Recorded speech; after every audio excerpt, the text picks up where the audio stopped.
मां ब्रह्मचारिणी ने शंकर जी को पति के रूप में पाने के लिए की थी कठोर तपस्या। दोस्तों, नवरात्रि के दूसरे दिन मां ब्रह्मचारिणी की पूजा की जाती है। इस लेख में हम आपको मां ब्रह्मचारिणी की पौराणिक कथा की जानकारी लाए हैं। आइए पढ़ते हैं मां ब्रह्मचारिणी की कथा।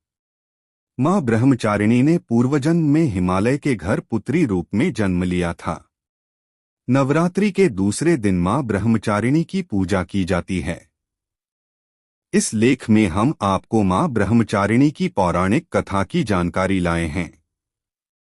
आइए पढ़ते हैं मां ब्रह्मचारिणी की कथा। दोस्तों, मां ब्रह्मचारिणी ने पूर्वजन्म में हिमालय के घर पुत्री रूप में जन्म लिया था।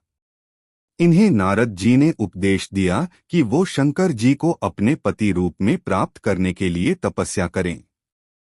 इनके उपदेश पर ही मां ने शंकर जी को पति रूप में पाने के लिए घोर तपस्या की। कठिन तपस्या के कारण ही इन्हें तपश्चारिणी अर्थात ब्रह्मचारिणी के नाम से जाना जाता है। मां ब्रह्मचारिणी ने 1000 वर्ष तक तपस्या की। तपस्या के दौरान मां ब्रह्मचारिणी ने केवल फल फूल ही खाए। मां ने 100 वर्षों तक केवल जमीन पर रहकर शाक पर निर्वाह किया।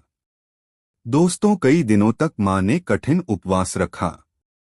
वो खुले आकाश के नीचे वर्षा और धूप में रहीं। 3000 वर्षों तक टूटे हुए बिल्व पत्र भी खाए। कुछ समय बाद उन्होंने सूखे बिल्व पत्र खाना भी छोड़ दिया। यही नहीं, मां कई हजार वर्षों तक निर्जल रहीं। उन्होंने शंकर जी को पति स्वरूप में पाने के लिए निराहार तपस्या की। जब मां ने पत्तों को खाना छोड़ दिया, तब इनका नाम अपर्णा नाम पड़ गया। दोस्तों, इस तपस्या के चलते माता का शरीर क्षीण हो गया।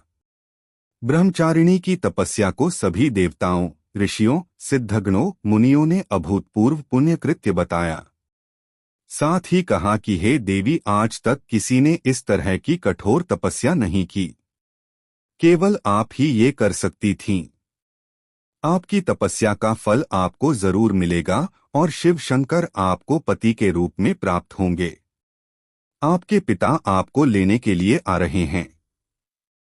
अब आप तपस्या को छोड़ वापस लौट जाइए।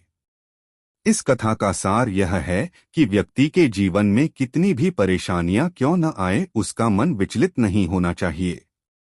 मां ब्रह्मचारिणी देवी की कृपा से सर्व सिद्धि प्राप्त होती है। दोस्तों, अगर हमारी स्टोरीज से जुड़े आपके कुछ सवाल हैं तो वो आप हमें कमेंट में बताएं। हम आप तक सही जानकारी पहुंचाने का प्रयास करते रहेंगे। अगर आपको ये स्टोरी अच्छी लगी है तो इसे शेयर जरूर करें। ऐसी ही अन्य स्टोरी पढ़ने के लिए जुड़े रहें JCG के स्टूडियो से।